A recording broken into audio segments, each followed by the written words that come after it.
Welcome back everyone to BackBodyDrop PLUS. We've got a special guest this week. It's Mike Kilby of Eurographs.com. How's it going, Mike? Hello. How's it going? Well, still living and breathing, and guess this weekend there's only one thing on our agenda, knock on wood, 16 Carat Gold in Oberhausen, and there's a lot going on. Some, literally just before we hit record, some very late breaking news about Carat this year. And Literally. guess, yeah, you said literally what, 10 Literally seconds? a minute before we went away. So I guess, 16 Carat Gold for those of you under a rock. It's WXW's annual tournament. It's the 15th one this year, I think. I know Dennis pulled me up on getting the number wrong in the past. But yeah, it's yet again, it's in Turbine Hall 1. And this year it's, I'd almost say it's quite like a Battle of Los Angeles lineup. You know, Carat's, yet again, it's run head-to-head with a NXT UK taping. And so yeah, a lot of the names you'd expect or maybe have hoped being part of the field, your Walters, your Ilya Dragunovs, off the cards, or at least off the tournament. And we've got quite an eclectic lineup. Some homegrown faces we all know and love, some new faces who, making their Carat debuts, and quite a few names from abroad. Before we go for the matches, I'm going to put in the spot, Mike. Who's your... I'll give you two choices here. Your favourite to win the tournament if it's going to be no matter what, and your favourite if it's going to be someone who is a WXW regular. My favourite for the tournament is always a regular anyway, because for me, it makes a lot less sense for it to be, unless they're really going to stick the rocket behind somebody and book them every week. It kind of makes more sense for it to be somebody from the tournament. So I think a lot of early a lot of early money is going on the likes of Jørn Simmons, and a lot of money going on Lucky Kid, Alexander James. I think it's possible. I don't think Lucky's going for a second one, but I think it's looking like AJ or Jørn for me. That could well be the final. But I guess for me, if I had a gun to my head, I'd say Jørn would be winning. He's been on a quite a good run of form lately. Although if you're going to open it up and say, well, the roster's really wide open and pick somebody who may be out left wing, I would be too surprised with someone like an Irie wins it. I mean, he won Ambition last year, but again, can you get the dates in? But we will come down to that when we start going for the tournament proper. But of course, every festival weekend starts actually in Essen, and we've got the Inner Circle, which normally we'd probably go through all the matches, what they're going to be doing. Except they've announced it's a mystery card this year, so any ideas what to expect? Mystery card. I don't know. The one thing I would say is that Thursday is obviously the 2 days before the taping, so maybe I don't know. I don't know what the restrictions are for NXT UK people. Can they work that close to a taping? I believe if you believe the internet, and of course everything on the internet's true, it's the week before they're not allowed to do. But yeah, But then I would possibly argue, if you're going in there with a trusted hand, like if you put an Ilya win with a Marius Alani, who seems to be the go-to WWE guy for a lot of people, that's the sort of if you got something like that, I wouldn't be entirely surprised. I think you might get a Tim send-off from the Inner Circle. I don't know. Apart from that, it's always a good fun thing. It's unlike really anything else. Well, he's got to collect the stuff from his house one last time, so. But actually, there's one thing that somebody picked up to me a few weeks back. A few names who can probably rule out, I guess. Totally unrelated to Carat. There's a TNT show in Liverpool on the same night. Yeah, so a lot of the Mexicans are doing Lucky TNT. Kid's on the show. Black Taurus, Puma King.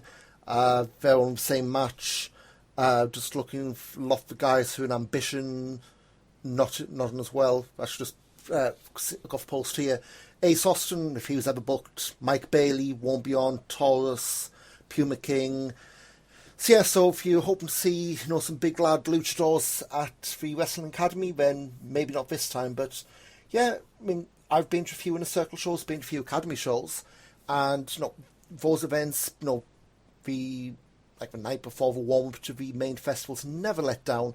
And the fact that those shows are always the first to sell out, And if you look at the tweet WXW put out about should we make this a mystery show or not, that a lot of people have the faith in WXW to pull it off. Well, I think we're going to be in for a fun night on Thursday. I mean, in essence, it's usually tends to be the only, in terms of Inner Circle, it's usually the last 3 or 4 that I've been to anyway.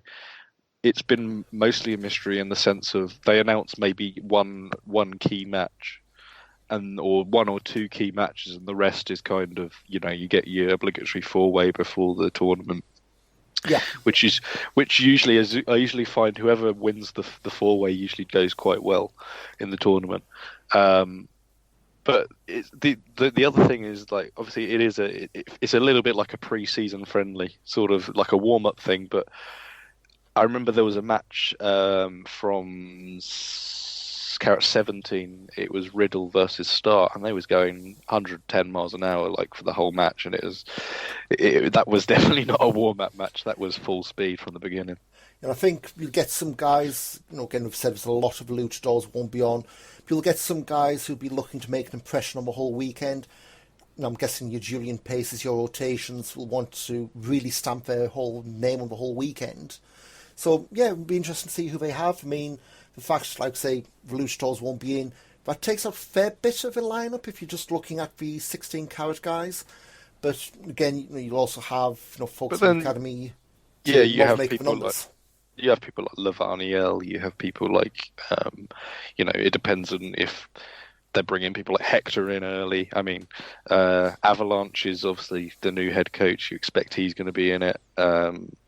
There's lots of potential. It depends who's... And also, you have Daisuke Ikeda and Ishikawa coming in this week, so you could probably expect maybe a little bit of them.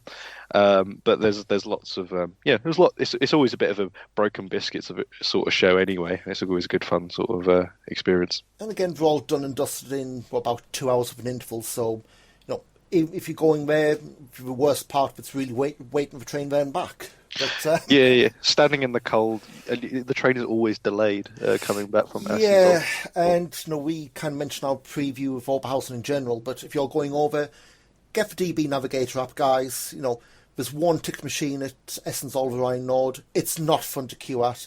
And you're also not digging into all your change. Yes.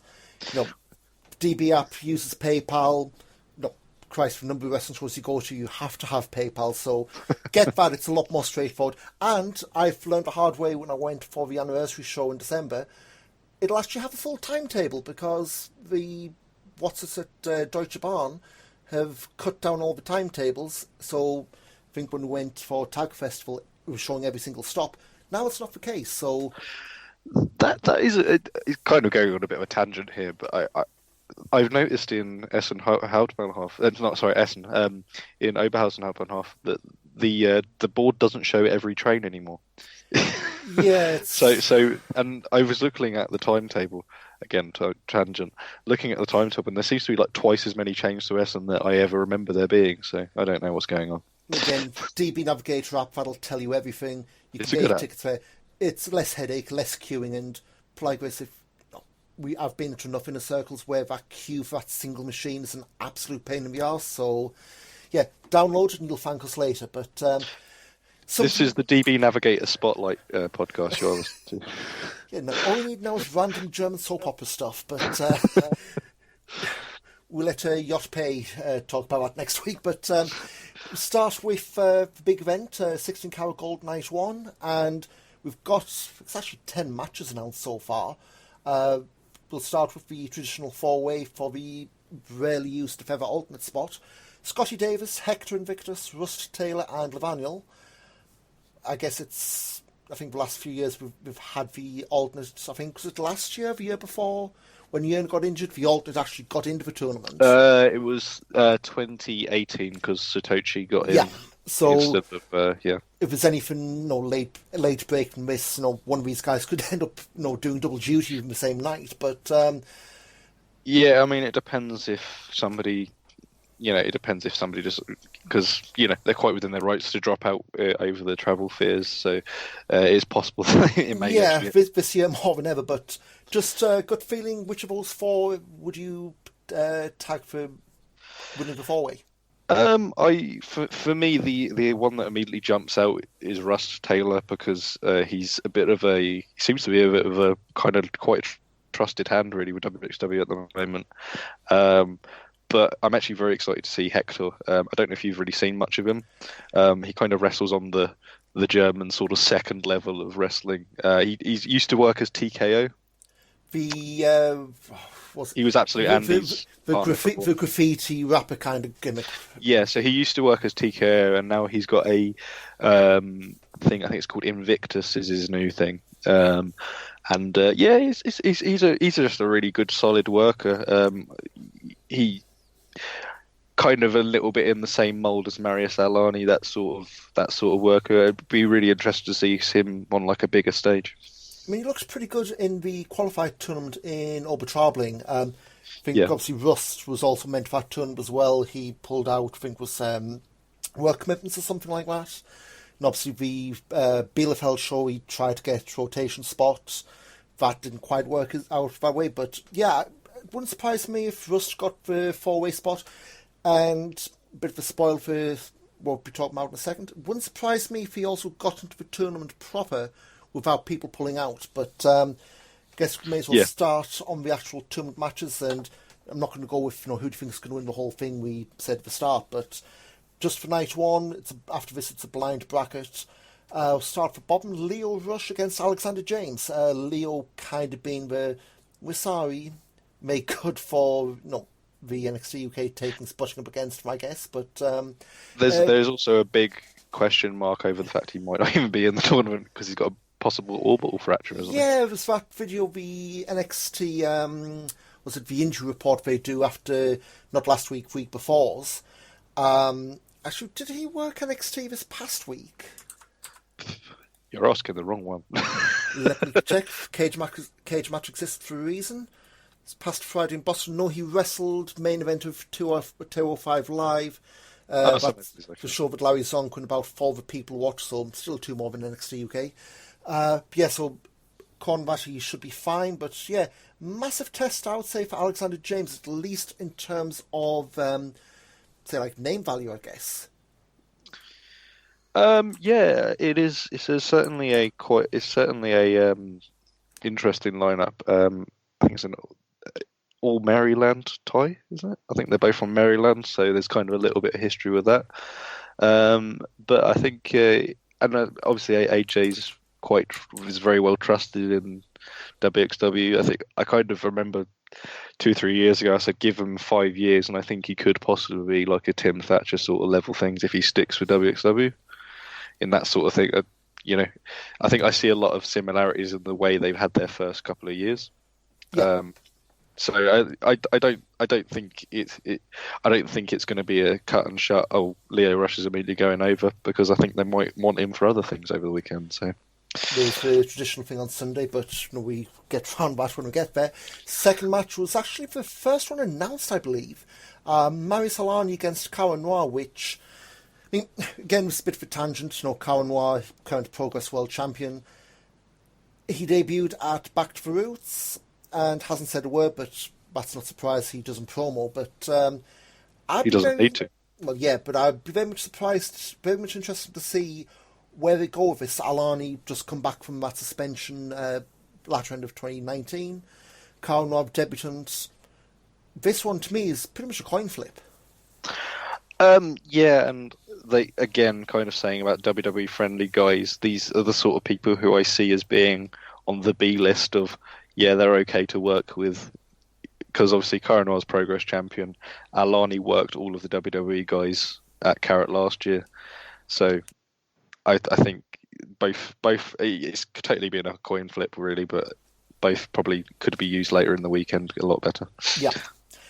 Next up, Mike Bailey and Chris Ridgway. I would say a lot of kicks on this one.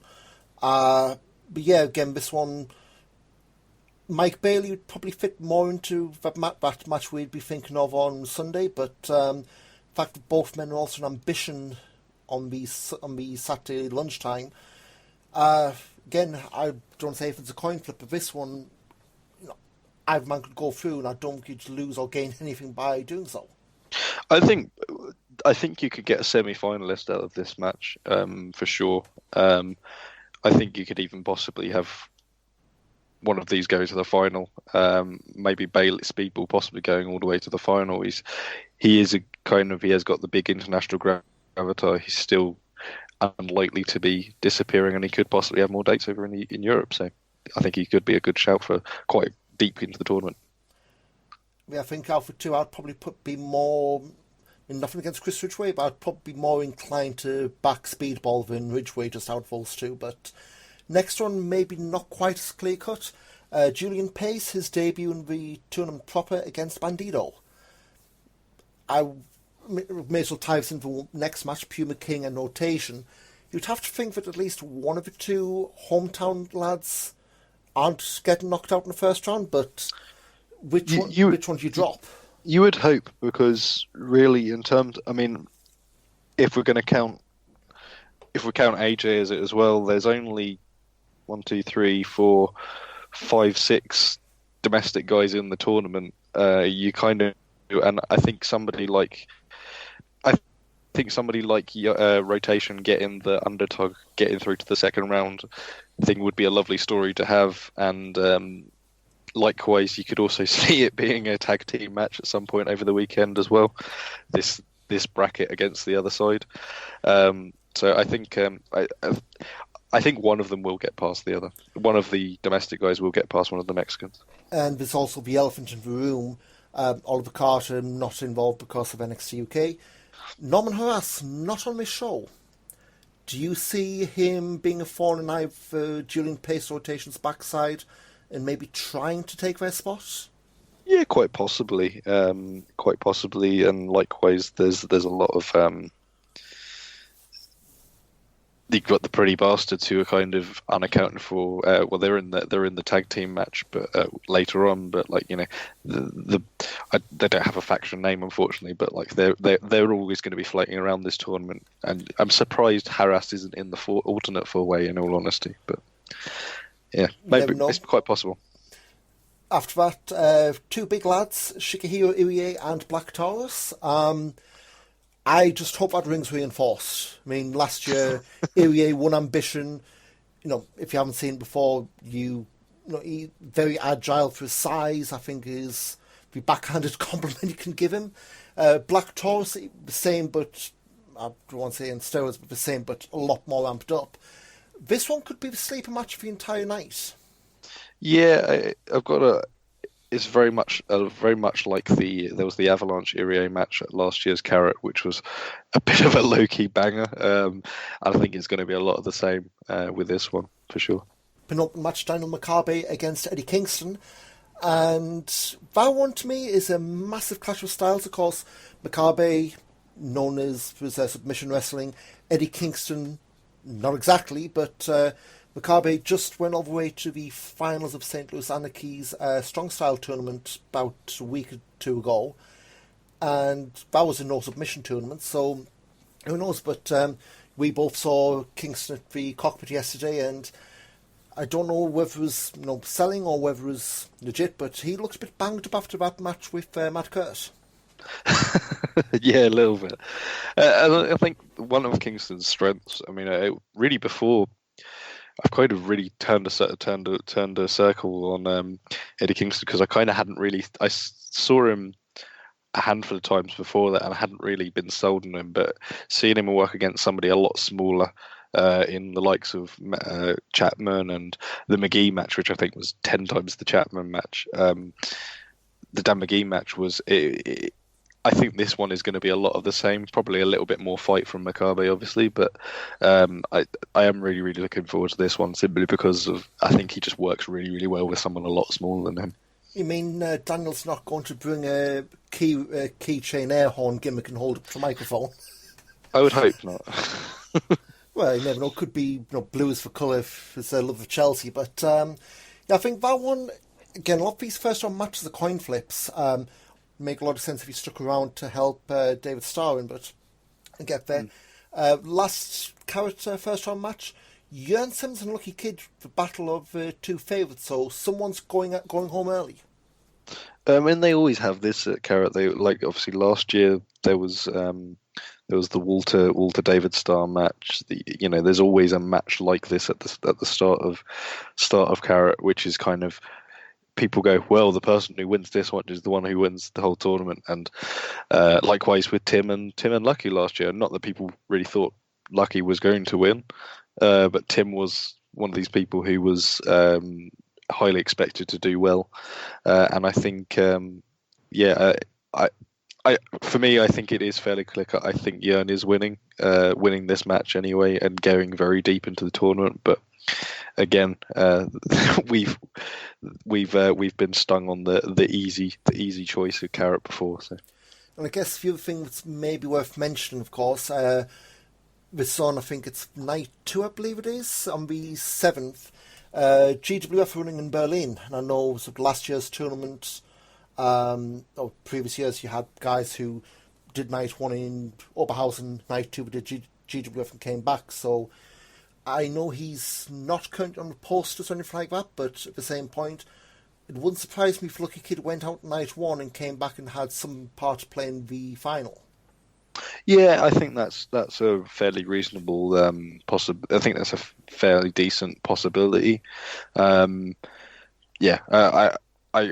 that is obviously something to be aware of. Again, it always confuses me why they do that on the same weekend. But it is a strong possibility. And then we've got one more match on night 1 that's been announced so far. JAA, Absolute Andy J. Skillet, challenging the Pretty Bastards for the WXW World Tag Team titles. Bastards, of course, won the belts back in October at World Tag Team Festival. Do you see a title change here?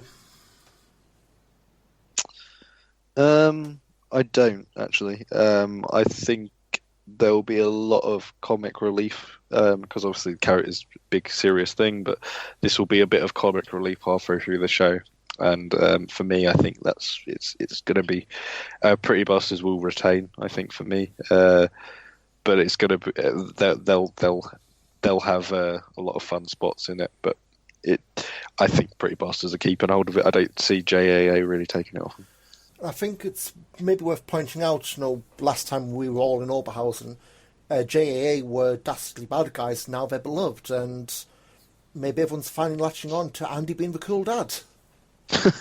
Well, it took him long enough.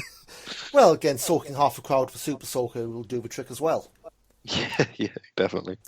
But I know you're famous for your wild ride, and just touch on something that'll be on the Saturday morning if there's no bowling, no Oberhausen Open this time round. So, well, there is a on the afternoon, but not late. There is on Friday afternoon. Yeah, there's a little bit of there's a little mini tournament on the Friday afternoon, but I think that's sold out anyway.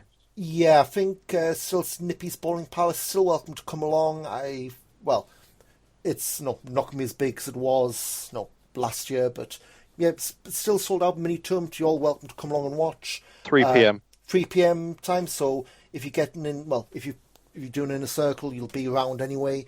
And if you want to get to the Turbine Hall area early, yeah, join the fun. There's going to be plenty of people there. But next morning, Saturday, the 7th, it's at $930, isn't it, for Through Shopping 2020? Yeah, I'm pretty sure it's 9:30. I'll do that again because I bumped my mic. Yeah, I think it's pretty sure it is 9:30 because it's usually 2 hours and then it's Ambitions at 12. So yeah, I think it's 9:30. So just quick run through the card. I think Wrestling Cult, their VOD, Police on WXW now is massively behind.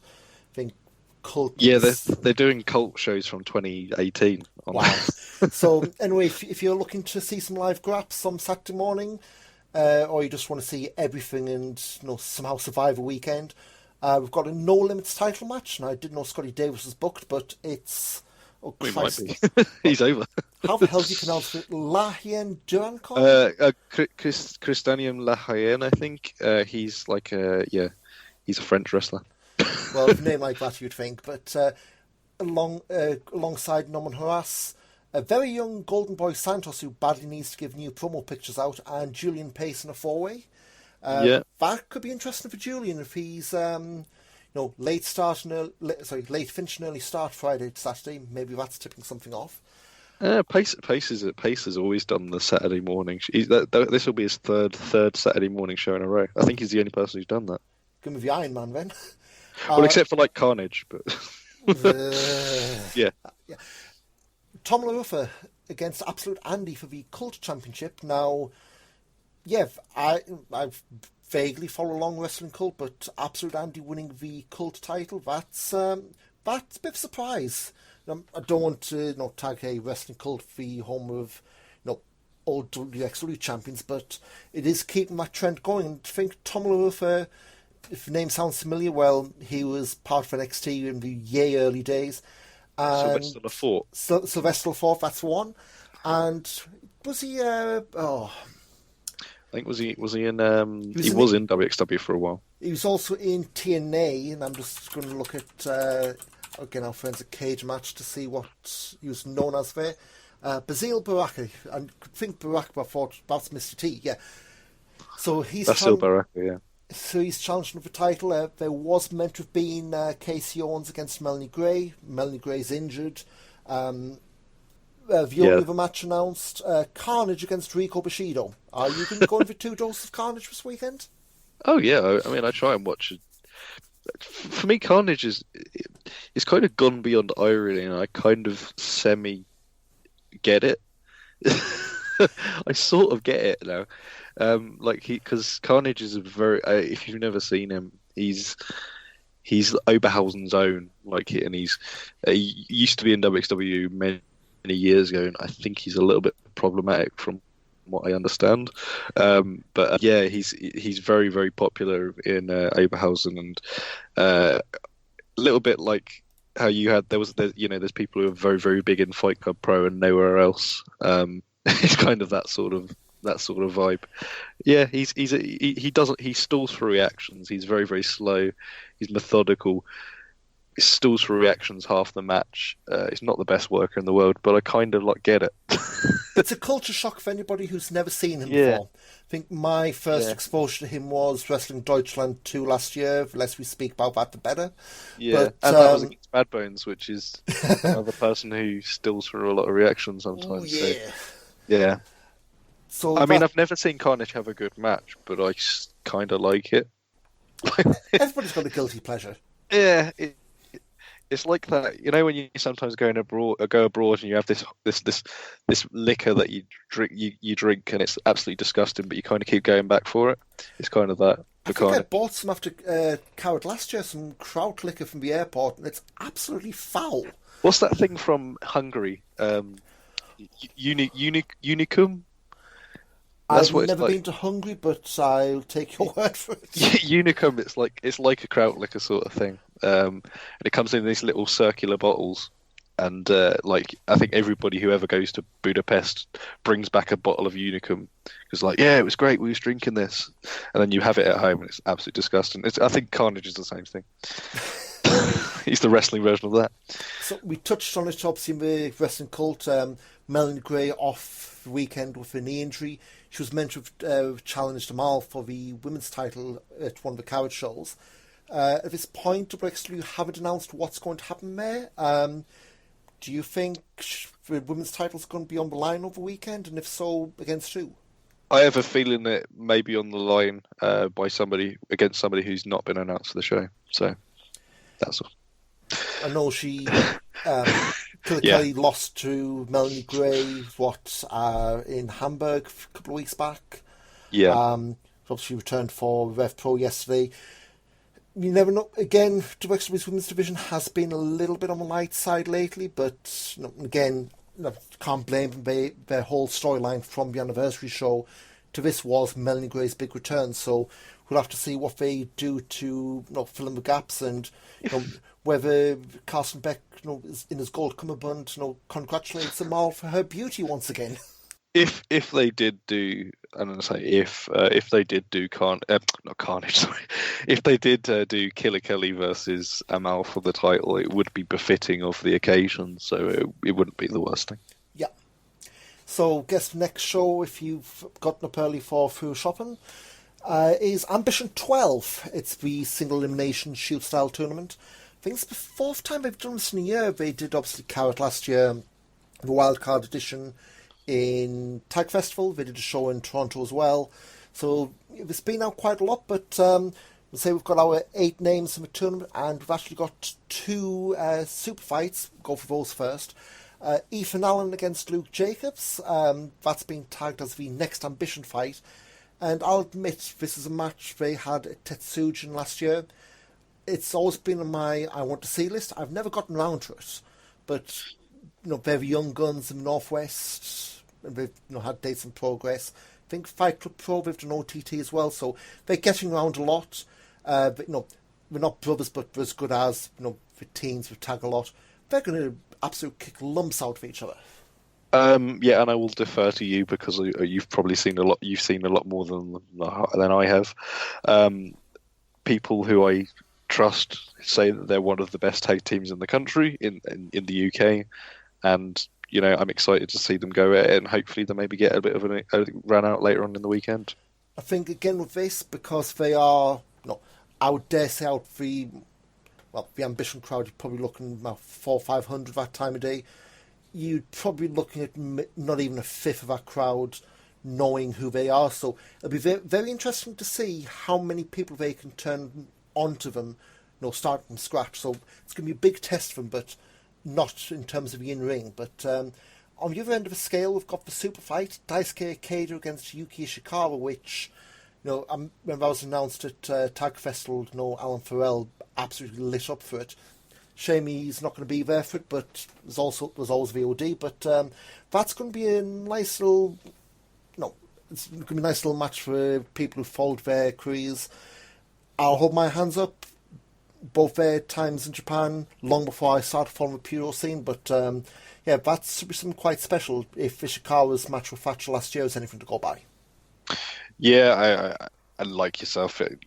You've probably seen 53 times more amount of Puro than I have, so I would again defer to you. But it's one of these things on reputation of the two of them. It's obviously going to do very well. It should be an interesting one to watch. And then of course got the Ambition tournament proper with names we've all heard of.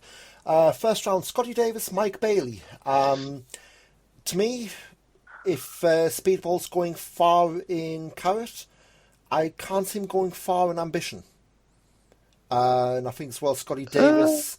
Well, again, I'm saying I don't have had anybody who's won both tournaments yet in the same weekend, and I'd be a bit surprised if Speedball was the first person to do that. I also think Scotty Davis, for all the hype he's come in with, he's not quite got his wheels going yet in WXW, so maybe this is his year where, maybe this is the turn for him. Do you know what your take is, Mike? I mean, you say that, but Tim got to the semi in 2019. Got to the semis in 2018 and won Ambition, didn't he?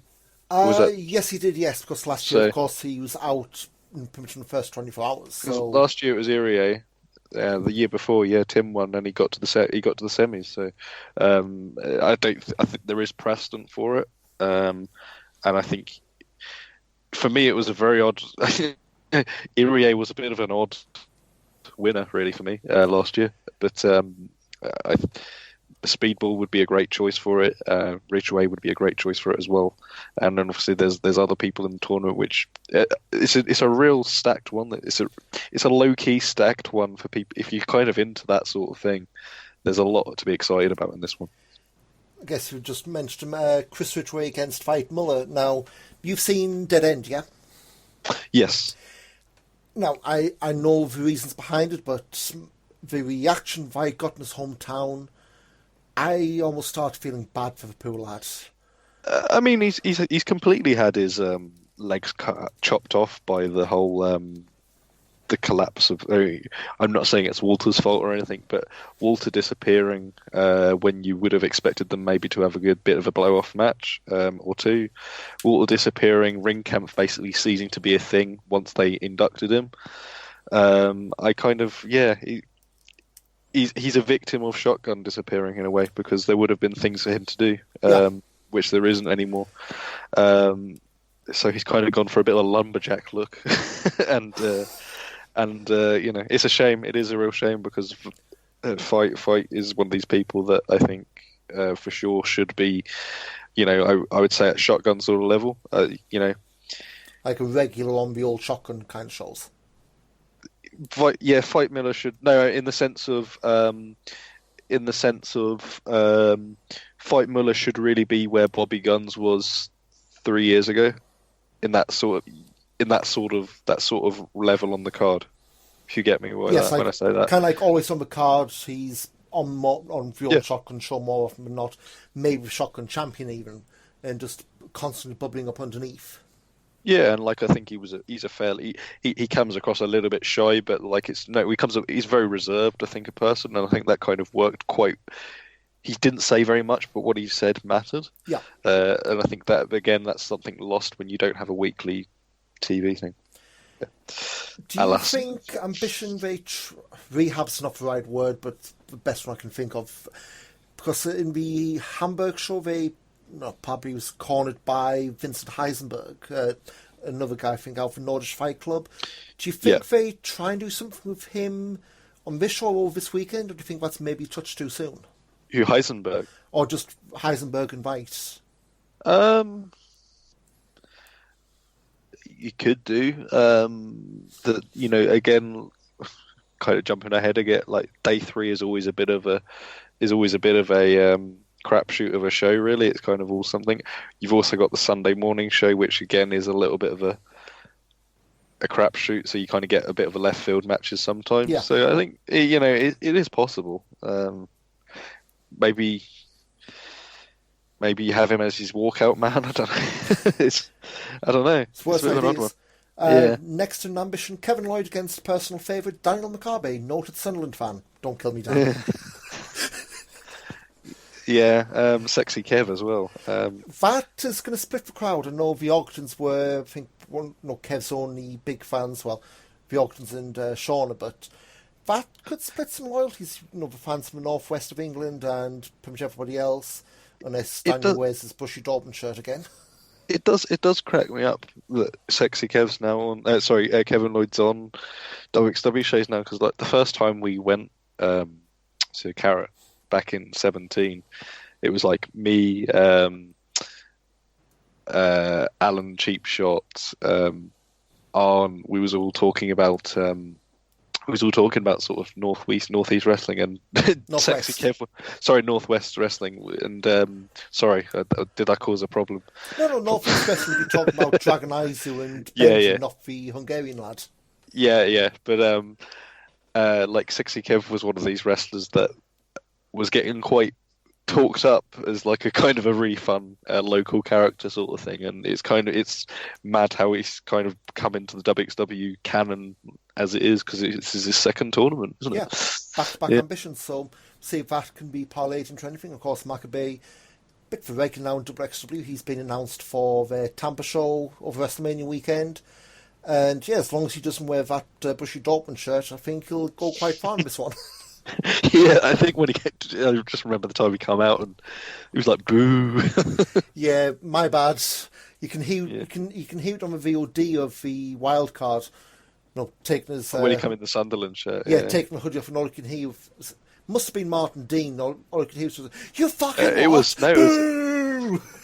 Matthew, I think Matthew wasn't particularly pleased with that either.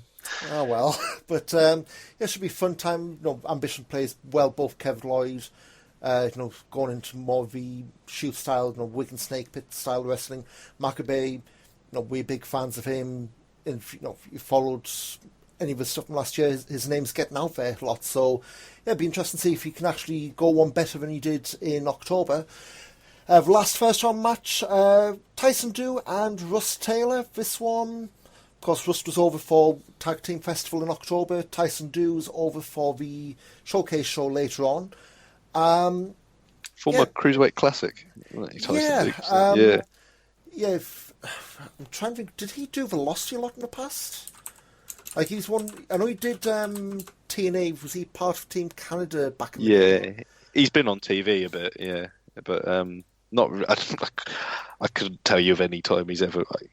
But he was definitely in Cruiserweight Classic, wasn't he? So. Yeah, because I remember that whole thing where he turned down bookings for some company to do the Cruiserweight Classic, and I don't say burned a bridge, but they weren't best pleased with that. Yeah, he played a part as part of Team International in 2008's World X Cup for you long-time TNA fans. Just looking else, he's done, Christ, a lot of different companies. He's done Progress, if you count their co-pros with Smash, and to be honest, I don't.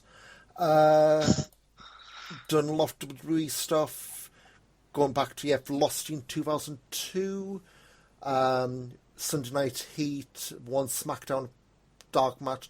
So Tyson Do lost to Zack Sabre Jr. in the first round of the Cruiserweight Classic. Wow, that's come to 4 years ago this year. How time flies. That seems like like a lifetime ago as well, doesn't it? You just think how much water's gone under the bridge. I mean, Zack Sabre Jr. Well, he effectively moved over there, didn't he? Yeah. He just hates it. Yeah. Well, very odd. How things work out, but obviously Russ Taylor, long-time XPWG guy, favourite. I think he's pretty big in bar wrestling every now and then. I would say we touched on he's a good hand. WXW trust him a lot. I mean, fact that I don't say he didn't go far over Tag Festival weekend, but the fact that they made a point of bringing him back over, they clearly see a lot in him. Well, I think there was an argument. I think it was when he had his panel Tag League, Tag Fest. He says like he's getting back into it because he had a few years out, hadn't he? At that point. And I think he's basically getting back because now there's a scene. It seems weird to say that, but there's now a scene in America again where he could potentially sign for somebody on TV, be it one of the big two, or be it MLW or Ring of Honor or something. And I think he would definitely fit in that sort of thing. So this is a good way to get himself in that shop window. And again, we've touched on before the quote WWE friendly promotions. I mean, Christ, he's got the body and the look for it. It's just, can they parlay that into anything? But, interesting to see. There's no better, to be honest, there's no better place to be in the shop window than in WXW. And likewise, WXW gets to have we had this guy before he signed for X and XYZ. Sort of brag, which is always a good thing. Famous. Exactly. So, speaking of, straight after that, we've got the WXW Now Showcase event. They, I don't say wise, but they fought against doing a Wrestling Deutschland 3 after last year. So we've got I'm 99% sure this show is because me and Arn told Dennis to do this. That would surprise me. I mean, my limit of my memory from that show last year was that intergender tag match with Jake Steakhouse. Yeah. And I mean, it wasn't it's harsh to say it's a bad show, but when you it is definitely a bad show. If you framed as Wrestling Deutschland was meant to be the showcase for all the small promotions in Germany, it was a failure on that front. The matches were sent. If those were genuinely the best they could have sent, well, you do fear for what German wrestling isn't. You watch a lot more of the undercurrent of Germany than I do. It's not as bad as that show would have you believe. No, I would say the German. Okay, I'm going to defend that a little bit. I think the German the German independent scene is very, very good, very healthy for a country which isn't massive into wrestling as much as say the UK is. They've got quite a healthy scene. There's a lot of good workers who aren't really it's very regionalized is what I would say. There's definitely east west sort of there's the Berlin territory, there's your former your Dresden territory, you've got your people over in the Ruhrpott as well, people up in Hamburg. It's very regionalized, which is kind of an interesting thing. But the matches that went on last year is a bit of a post-mortem on that show last year. When you compare it to what when you compare it to the show from 2018, 2018 I think genuinely was a very good show. And obviously there was Jacoby having a bit of a hand in that show as well. Maybe not so much last year. Well, definitely not so much last year, but there was the people that were picked on the shows weren't the people who I would necessarily say should have been picked. Yeah, like if you've been given a spot to showcase your promotion, I'm not putting any blame on Buda Chaos on anybody in that match. But fact for the promotion, put that forward. That was probably not a good move, and there's a lot of that up and down that particular card.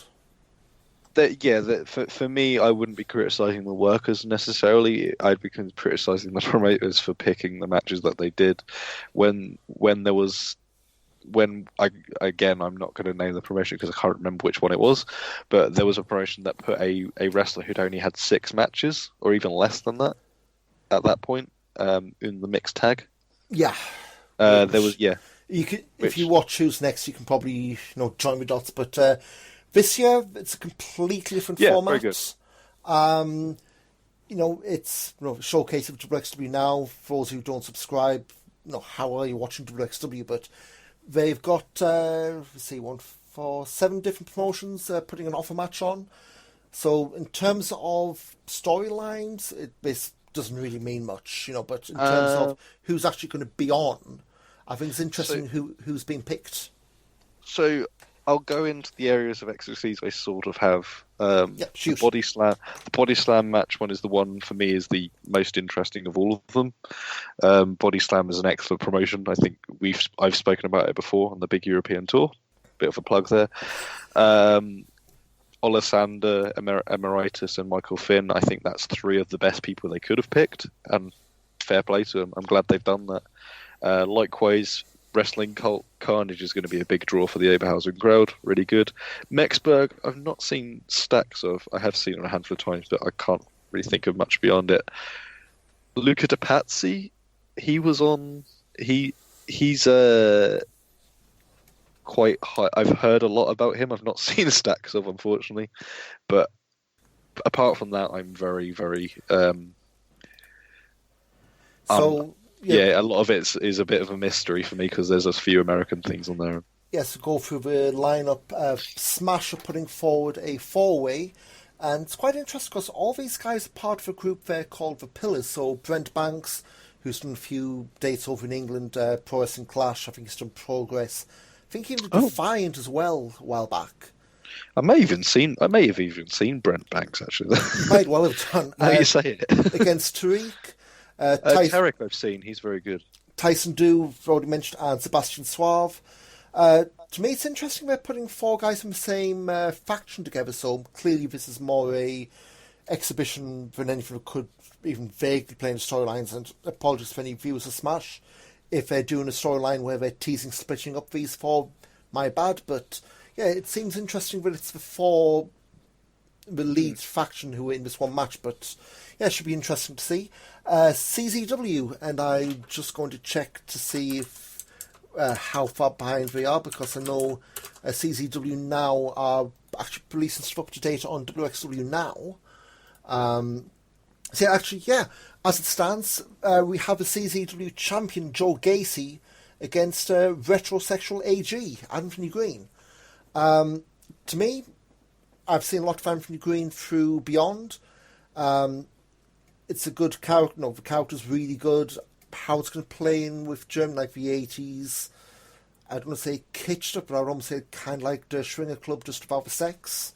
That kind of vibe. But that be an interesting one. It might also show how many people even follow CZW these days, and I suspect the number there is low.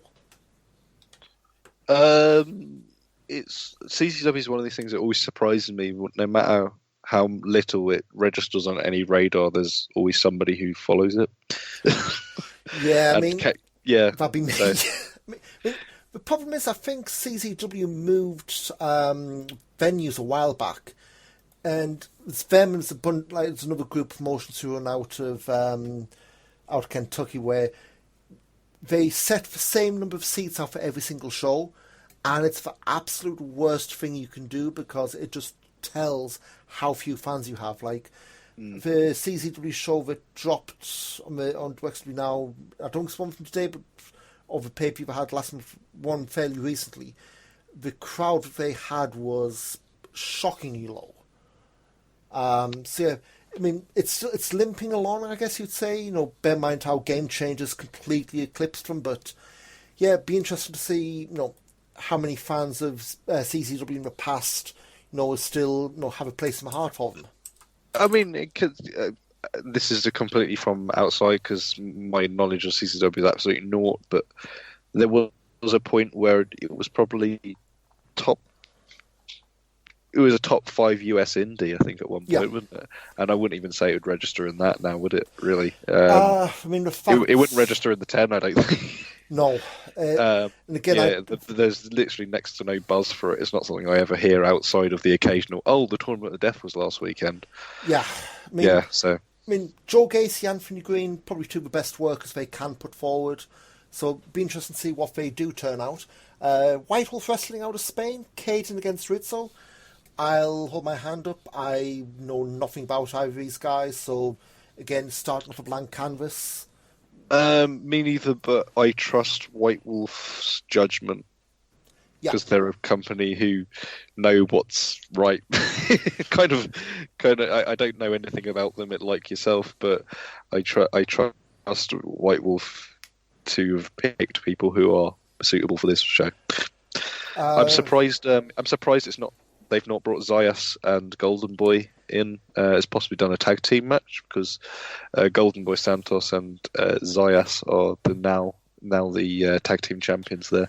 Would have been an interesting choice, but I don't know. Yeah, I guess it's maybe a case of keeping their universes separate, to borrow a very WWE term, but yeah, we've talked about the Body Slam and Wrestling Cult matches and touched on Rising Sun, Luke DePazzi and Nicolo Inverardi, who I swear I have seen... he must have worked Hope.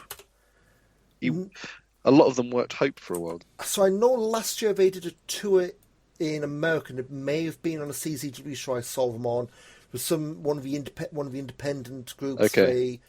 So Nico Inverardi is better known as Nick Lenders, who was WrestleGate Pro. I saw. I've seen Nick Lenders, yeah. Yeah. I've seen it. Yeah, I didn't know that was who it was. Well, if it's an alternate gimmick, sorry, Cage Match, that's what blew the cover. But yeah, looking now, Nick Lenders did ICW in Italy, Rising Sun, was the past year. He did WrestleGate. I think she's on their very first show or one of their early shows. But yeah, again, Rising Sun know what they're doing. They're not going to put two randomers on. So be interested to see what comes out there and back in turn, generate anything else. There's a bit of an elephant room, I guess you'd say. Kind of touched on the whole ongoing coronavirus stuff. I don't know if they are in the north as well. Yeah, so that could be. I mean, obviously, at time of recording, we've said nothing. We don't want to speculate, but that could well be something that plays up. Yeah, I mean, I would hope not, but it's possible. Yeah, I'm just looking now, at least on Nico's Cage Match, birthplace Lombardy, which is one of the affected regions. So yeah. we'll see come Saturday. But one last match that I deliberately left till last.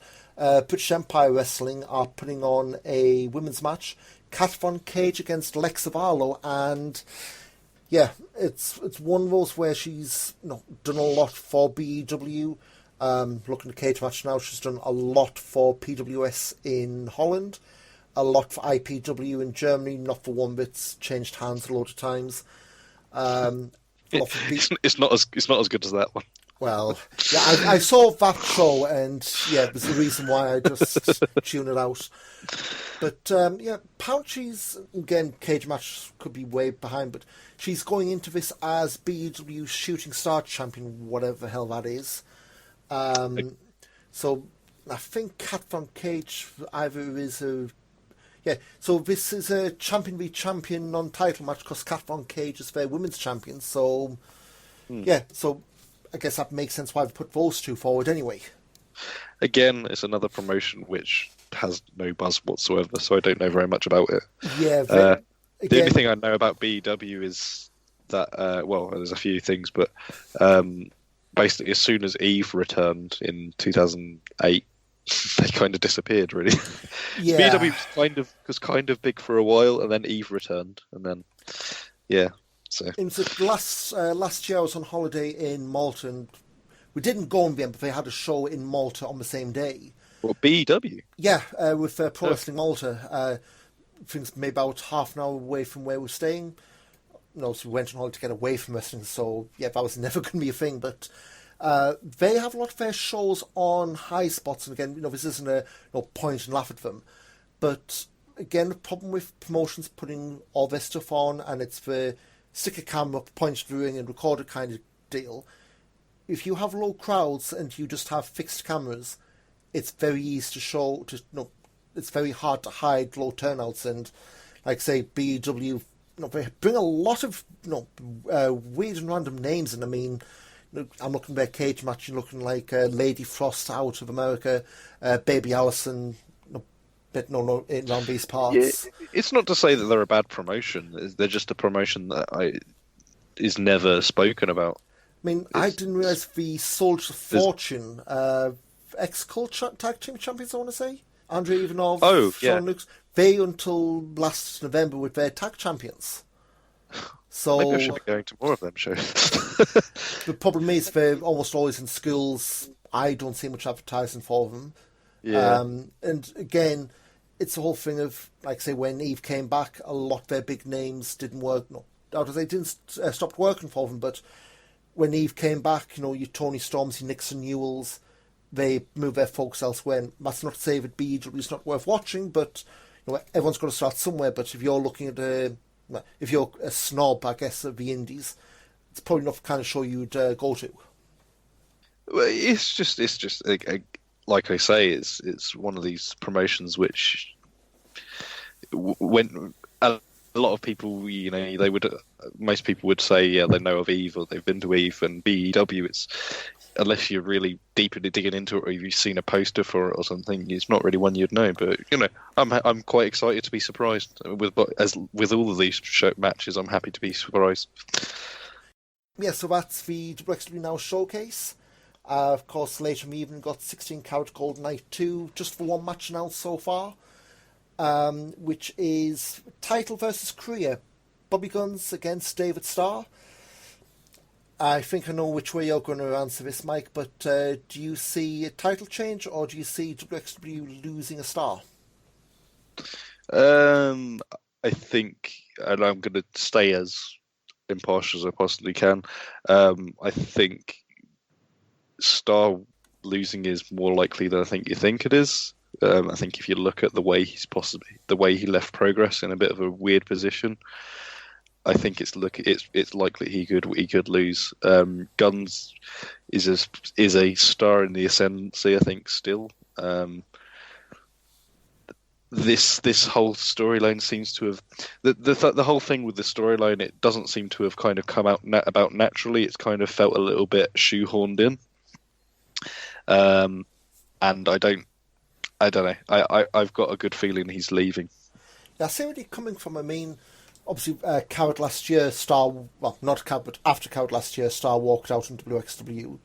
The New York WrestleMania show, he cut that promo that was cut out heavily. Yeah. And then he came back because of Walter and Ilya. Then that kind of petered out, much like Ringkampf did. What I would say is, if Tim Thatcher hadn't, this can be weird, but if Tim Thatcher hadn't had the brief title when he had back end last year, and Bobby Guns had been the long reigning, I don't know, the champion who everyone cheered when he won, but then slightly got cocky and carried away with himself, this may have a bit more steam in. But at the same point, I also would have wanted to see Tim Thatcher with the belt at some point. I think if Thatcher hadn't have won at Tagfest, I think I would be definitely saying, "Oh yeah, David Starr's winning this for sure." But I just, for me, I just don't think there's enough. I'll say it this way: this is the least enthused I've been about a Saturday night main event for a WXW weekender in a long time. Do you think David Starr leaving and coming back last year, and I know he said it's not going to be repeated, it's not going to be like that, do you think him leaving and coming back has taken some machine off this? Yeah, because he's kind of taken his toys and gone home already. Storyline purposes, again, he's taken his toys and gone home already. And I don't think WXW missed him really when he was away. I see where you're coming from, yeah, because at the time when he left, there's that the big match he wanted to Walter. Walter wasn't going to give him any more shots. So yeah, I do kind of see what you mean. There was nowhere left to go apart from the big one. They booked themselves into a corner, and obviously there's contractual problems in the same way, but they booked themselves into a corner with the whole never beating Walter, and then Walter being the undefeatable wall effectively for him. Yeah. And Wall, then now he's a contractually enforced wall that he can't get past. Yeah. So then because obviously the if this has been David Starr versus Walter and then this was 2019 for the title, then fair play. I think you could have had an argument for it actually happening for the tag team. For the title changing in there. But I don't see it happening. There's a lot more. I think there's a lot more length. There's a lot more bite in a Guns and Avalanche feud, possibly potentially. There's a lot more legs in that. For me, if I was in charge of WXW, I'd be staying away from politically toxic / contracted workers as much as possible. So keeping people like Bobby Guns, Jörn Simmons, Avalanche, that sort of name, high-level independent people like Speedball in the title picture rather than politically toxic people and contracted workers. I think it just makes more sense from that sort of standpoint. Yeah, see where you come from. I mean, we've seen a lot of indies, OTT quite notably. Moustache Mountain got their tag titles in, was it July last year? And I don't want to say we've tried taking the belts off them, but every time they've been booked to be in a title match, plans change. So yeah, I think it's James, he just a whole, stop booking contracted wrestlers, which again I get. But yeah, I think WXW have been very smart in how they've played it so far.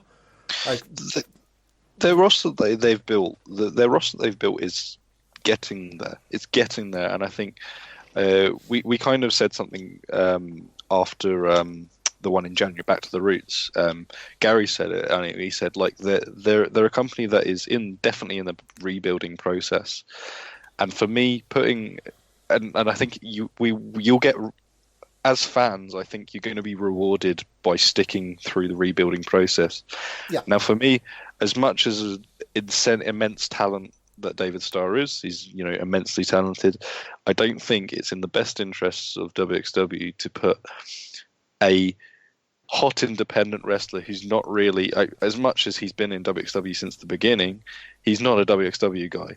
He's someone you can get anywhere else. And Rev Pro, for example, in the past 6 months, have proven that by having guys that pretty much only work in Rev Pro, they've built a division which is now, they've built a roster which is now one of the most exciting and interesting rosters in Europe.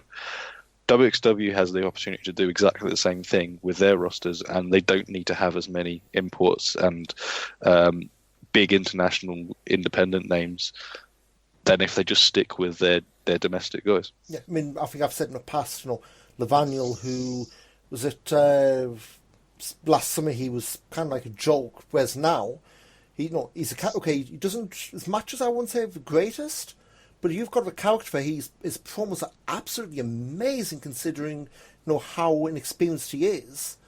And that's 9/10 for battle. You can talk, and if you've got a great character, your in-ring doesn't need to be fantastic. And the other thing is, Levaniel is a wrestler who speaks primarily German, and his English is better than mine. and he comes across very, very well. He comes across very, very well in promos speaking German, so which I think has been a problem for a lot of them, and I think it's why someone like Bobby does stand out. Yeah.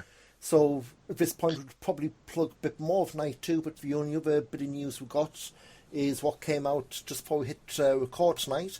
Alex Shelley was meant to have been a special attraction for the Saturday of Carat. He's announced that he's had to pull out. The whole world situation with COVID-19, the coronavirus. Alex's day job, this free statement to be put out.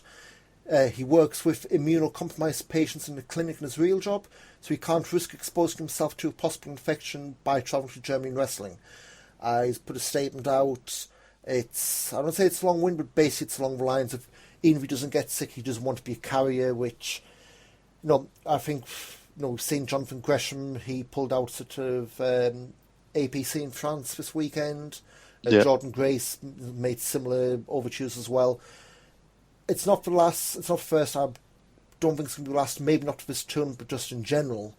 But it's a shame. But at the same point, WXW hadn't announced anything for Alex, so whoever he was going to have gotten now need a plan B. Yeah, and it is disappointing, but you can't say fairer than that, really. It's not as if I'm not coming because I'm not being paid enough. It's completely reasonable and you can't complain about that at all, really, can you? So that's Saturday night. Of course, got the after party, and of course, we haven't said night 2 of Carat. It's all of the quarter-final matches, blind brackets. So it's not like we can say the winner of Yearn Lucky Kid takes on the winner of Maccabee and Eddie Kingston. We won't know until you actually see them come through the curtain. 2 events on Sunday. The Wheel of Wrestling feature event, that's Sunday lunchtime. So if you've not got a thick head after the after party, that's on, I think it's 11:30 doors, I believe. Sorry, 12 noon doors, 12:30 start. One thing announced this is Walter's going to be on the card. And this is, I guess, past few years it's been Shotgun XXL. I think last year's the Road to New York City. They've just called this Wheel of Wrestling feature event. So I think this is dropping to the end of March on WXW now. So no cards announced. Probably not going to get one announced. It's just going to be a mixture of guys up and down the card. Yeah, it's a taping which takes place after Carat Night 3. So it's always a bit of a weird thing. Yeah, I think so usually you get lots of random matches and you go, oh, that was kind of interesting. And you know nothing because there's no context for them. And last year it was the Marius Alani show, so hopefully we get a bit less of him. Nothing against him, but I think hearing that old music 3 times in one night was just getting a bit uprising in Eve level, shall we say. But that's Sunday lunchtime. Then, of course, Sunday evening is the big one. 16 Carat Gold Night 3, so you've got the semi-finals and the finals.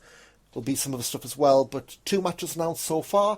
Cerberus explodes yet again. Ilya Dragunov challenging Avalanche for the Shotgun Championship. It's notable, by the way, this night, day 3, so Wheel of Wrestling and Night 3 Carat is after the NXT UK taping, so as you'll see, NXT UK guys are back in play here if they want to use them. And that was the same place. That was the same case with Tagfest. On night 3 of Tagfest, you had people like Killer Kelly come in, Ollie Carter come in. Ilya was there as well. So there's a lot. Everyone's kind of back in play for this. Speaking of the Shotgun title match, I think Avalanche and Dragunov have sensational chemistry together. They've always worked really, really well. And it's exciting to actually be able to see one of these matches again between each other. Because I think this was a first round match in Carat 17. I think it was a match here in Carat 17. Looking through now. Yep, first round. Carat 2017. Ilya beat Avalanche in 8 minutes. Yeah. And then they've done a lot in the fallout of Cerberus. Julian Nero referee once. They've had freeweight superstars.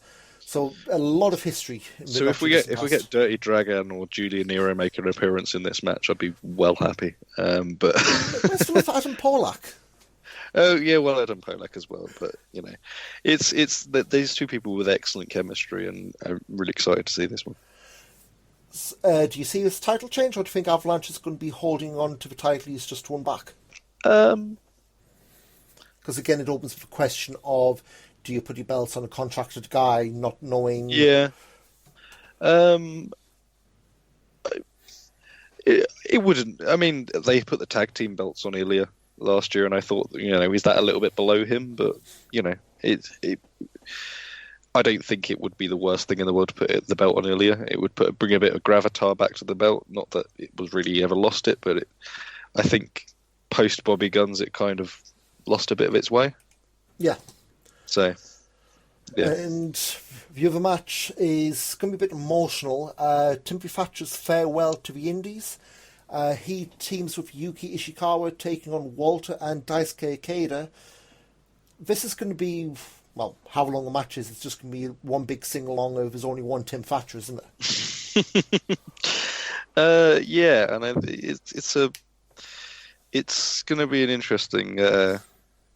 I'm not sure what the mood's going to be for this one. I kind of think back to, like, for example, the Matt Riddle farewell to the Indies at Wembley, and that was a bit of an odd sort of atmosphere for that one.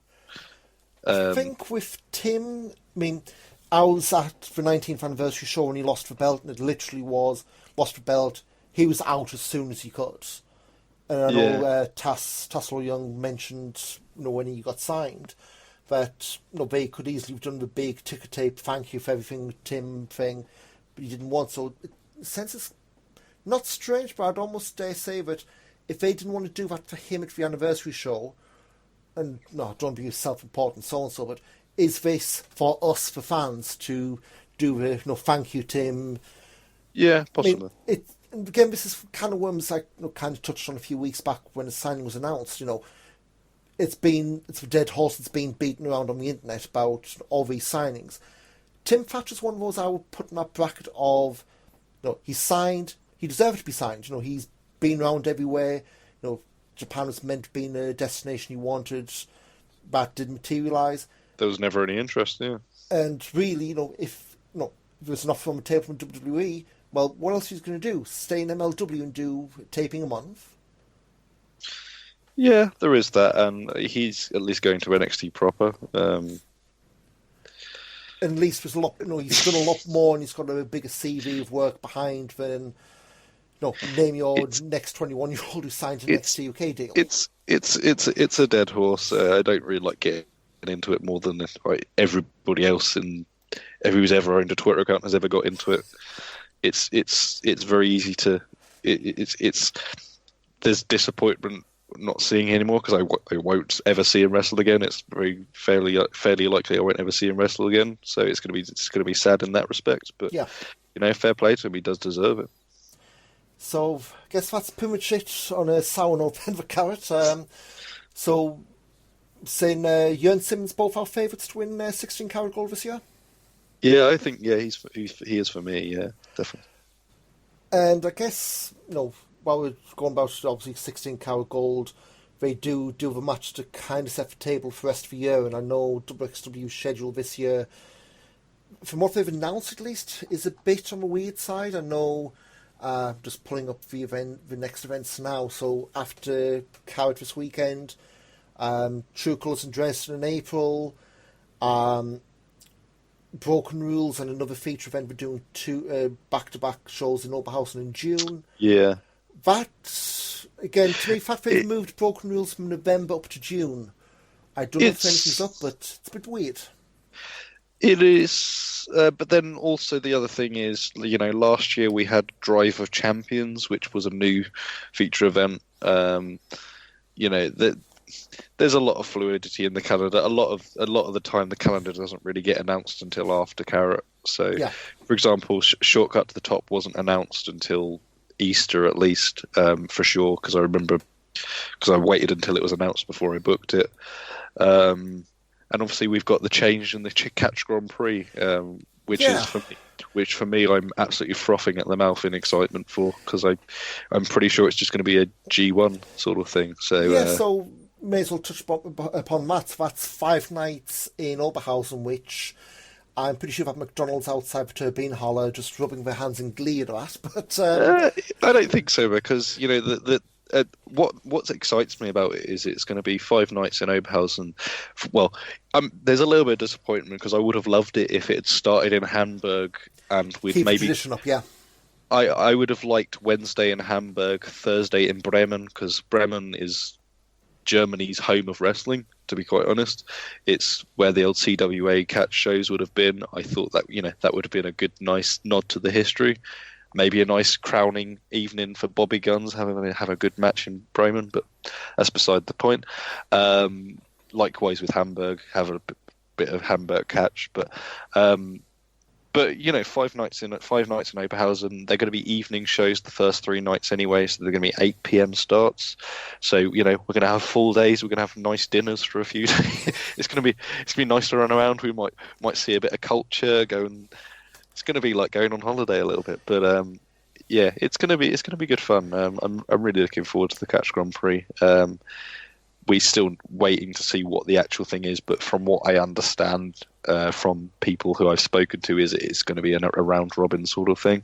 And I know, obviously, to complain that it's 5 shows in 5 nights. Why couldn't you've done Friday night, Saturday afternoon, Saturday night, Sunday?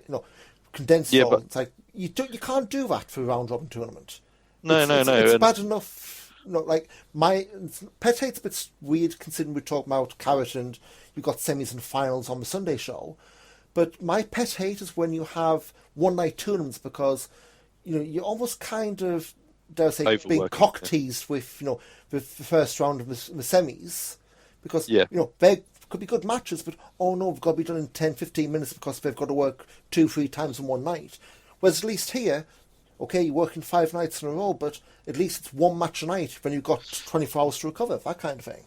When they announced the 5-day tournament and also the other thing is in September rather than October because it's going to fall. Otherwise, it would have fallen onto German Unity Day, and everything would have been shut. Again, the other thing about it is there was 2 reactions. There was oh god 5 days straight in Oberhausen, and there was 5 days straight. It's one of these tournaments, I think, if it appeals to you, you'll do all of it. But I don't think, people who are going, I might only just do Thursday, Friday, Saturday, Sunday. You're not going to be missing out. It's still going to be good, but it's definitely one of the things, if it appeals to you, you're going to do it all. I think that for a lot of people, it's going to depend on who's in the lineup. Well, yeah, holiday as well. I mean, I know, speaking from my perspective, I should be fine, going, like, I've got enough leave. Jen, for instance, who does the photos for us, the Carat, that's burning up 5 days. This would burn up another 5 days. That's half a holiday gone. Because their work, makes the book Christmas off at the dates they pick. So it's a big ask, and especially for, I'll say the locals, that's probably a bit disingenuous, but those, the people who don't have to travel from as far afield, it's almost even trickier than it is for, us travelling lots. You just have to hop on a plane and live in a hotel for a week. Yeah, I mean, and there will be people who do all of it. I dare say there'll be people but the fact that they are in the evening does definitely make it a lot easier because I don't feel like I'm going to get burnout. No. Again, which sometimes I think does become a case. Again, you talk about 8 p.m. start, maybe 10:30 finish, and then you've got early nights. I mean, the only after party they've booked is the Saturday night, the traditional one. From the schedule they've got so far, you're only looking at Saturday afternoon femme fatale, and then a Sunday afternoon show. So you're not talking about the intense. We've just talked about of Carat here. Of course, there's a lot of water going for the bridge between now and September, but as it stands, to me, there'll be a lot of people who'll be very undecided until names start being announced of this. Yeah, I think for example, if and I know he's having his farewell this weekend, but for example, I think if Tim Thatcher was announced for the Catch Grand Prix all 5 nights, then I think that might people might go, oh, do you know what? I kind of fancied that, or I think that definitely is going to go down to the names, but for me, WXW as a brand is strong enough to drag me in regardless of who they book, to be honest. I think considering some other favourite promotions, the horrible year they've just come out of, and where WXW lay in somewhat similar situations, just without the mass pull-out of talent, I think that says a lot. That you've got WXW, they've lost big names in Walter, in Ilya, in terms of being full-time roster members, and yet here we are. They've announced 5 days in Oberhausen in September, and it's not automatically we have to wait and see who's coming along. The fact there's faith in them to deliver, because we were both there in October, Mike, for World Tag Team Festival. That, I don't want to say cursed, because who knows what could be coming up, but the amount of changes that weekend went through, and Friday's show was a bit iffy, but they still... It was perfectly solid. It was perfectly solid. They knocked it out of the park at the end of the weekend. I mean, the fact that Tim Thatcher won the belt on the Saturday, helped massively. But the fact that, we were coming in thinking, oh God, all these teams pulling out, oh God, who's next? Another change they had to make, and the fact that they still got something, not only great shows, but something coherent in terms of storyline as well. Yeah. It's that goodwill that a lot of other promotions simply don't have. It was, there's a lot of goodwill, and maybe some of it is nostalgia of, the good old days of 2017 to 2018. Maybe there is an element of goodwill that kind of lingers over, but the WXW, and I don't think it would be unfair to say WXW fell off a cliff in late 2017, late 2018, and it took a lot to get back to, I think, early last year, towards basically the summer of last year. I think they was still kind of treading water a little bit, which is predictable when you have such height, because I think for a brief period they were the best promotion in the world in terms of storytelling. I don't think that's an unreasonable... If they weren't the best promotion in the world, they were in the top 3. Yeah. And it's completely reasonable that you can't keep that standard up forever. But they bounced back. Tag League was we went in expecting disaster, and we come out going, that was all right. There was exciting, interesting things going on.